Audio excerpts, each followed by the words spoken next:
Shalom, sahabat setia Maturia Ministry. Mari kita awali hari baru ini dengan tuntunan Tuhan dalam perenungan pagi Maturia Ministry sebagai tuntunan iman bagi kita semua. Kita bersyukur untuk denyut jantung yang berdetak sebagai anugerah kehidupan dari Sang Halik bagi kita semua, khususnya bagi saudara-saudari yang dipercayakan Tuhan setahun usia yang bertambah di hari ini.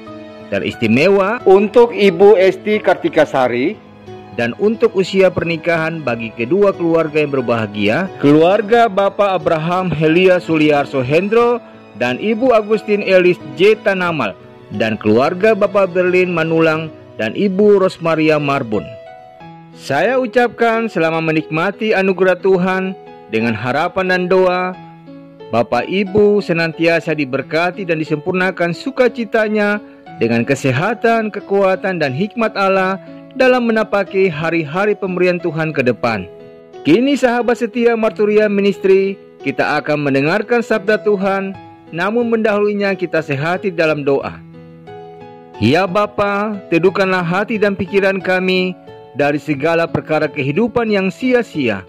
Urapilah kami dengan Roh-Mu yang kudus, dan karuniakanlah kami dengan hikmat Tuhan, serta bersabdalah kepada kami melalui firman-Mu yang akan kami baca dan kami renungkan dari Alkitab yang kudus ini. Amin.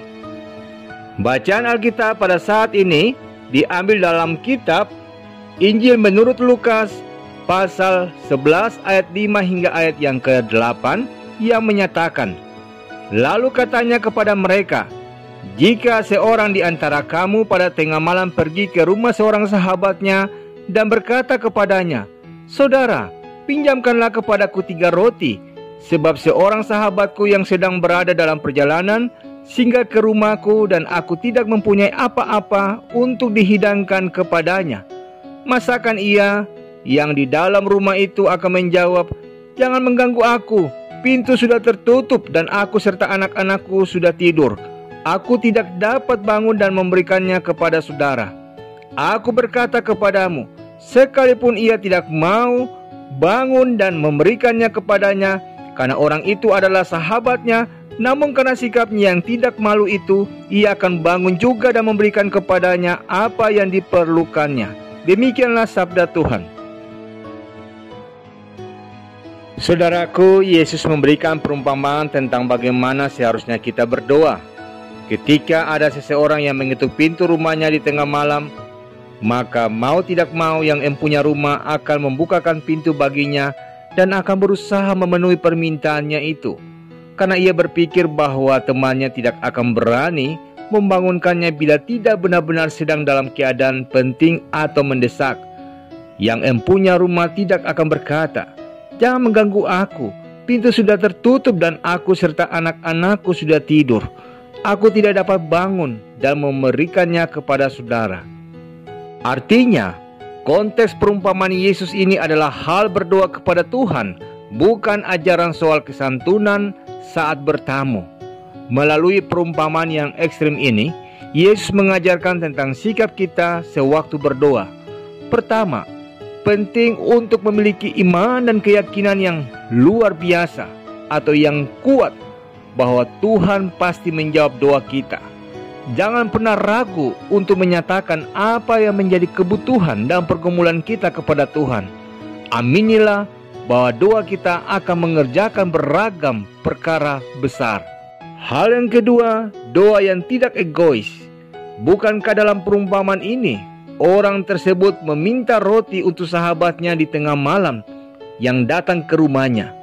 Ia memang meminta, namun bukan untuk dirinya tetapi untuk orang lain. Doa yang tidak egois seperti ini akan didengarkan oleh Tuhan. Ketiga, milikilah relasi yang intim atau dekat dengan Tuhan. Mengapa Tuhan memuji sikap ketidaksungkanan orang tersebut, saudaraku? Karena itu menunjukkan keintiman relasi orang itu dengan sahabatnya.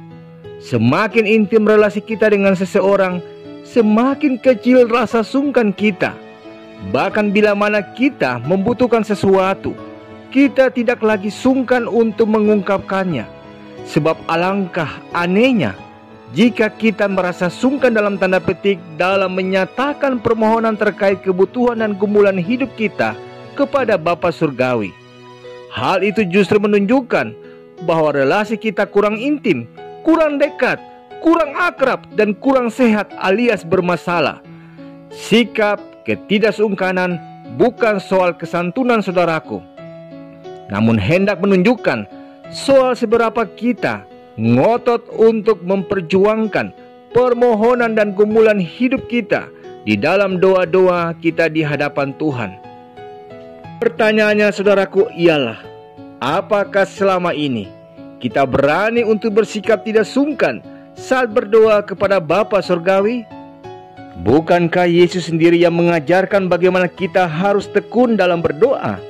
Mengapa selama ini kita tidak mendapatkan apa yang sebenarnya kita gumulkan?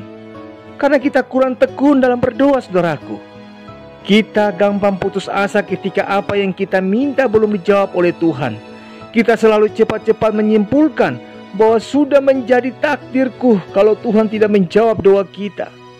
Kita berkata, pasrah kepada kehendak Tuhan. Padahal yang terjadi sebenarnya kita kurang tekun dalam berdoa, saudaraku. Seandainya kita berdoa dengan tidak jemu-jemu, maka bukan tidak mungkin Tuhan akan menyatakan perkenaannya atas kehidupan kita. Bukankah Tuhan adalah Bapa kita, saudaraku? Karena itu, jangan ragu untuk mempercayakan hidup kita kepada Bapa Surgawi sebagai sumber berkat, sumber kesembuhan, dan sumber kemenangan dalam hidup kita. Ingatlah, apa yang kita percayai, itulah yang akan terjadi dalam hidup kita. Amin. Saudaraku, mengakhiri perenungan kita pada saat ini, mari kita sehati dalam doa. Terima kasih Bapa untuk kesempatan berkomunikasi denganmu melalui doa dan pengajaran sabdamu dalam memulai hari baru dengan beragam aktivitas kami di hari ini. Melalui sapaan sabdamu di pagi ini, kami diingatkan tentang pentingnya memiliki relasi komunikasi yang intim bersamamu Bapa. Karena itu dengan jujur kami mengaku kecenderungan kami yang seringkali sungkan oleh karena kemalasan kami dalam membangun relasi bersama denganmu ya Bapa. Ajarkan kepada kami untuk tidak ragu membangun relasi komunikasi denganmu ya Bapa, sehingga kami memperoleh jawaban yang sesuai dengan kehendak-Mu, sehingga hidup kami senantiasa ada dalam naungan perlindungan dan pemeliharaan kuasa kasih sayang-Mu. Demi Kristus Yesus kami berdoa kepada Bapa dalam sorga. Amin. Sahabat setia Marturia Ministry, sebelum kita melangkah di hari ini dengan beragam aktivitas karya dan layan kita, lakukanlah hal yang paling sederhana tapi besar kuasanya atas kehidupan kita di hari ini, yakni berdoa dan bersyukur atas kehidupan yang masih dianugerahkan Tuhan bagi kita. Selamat pagi dan selamat beraktivitas. Tuhan Yesus memberkati.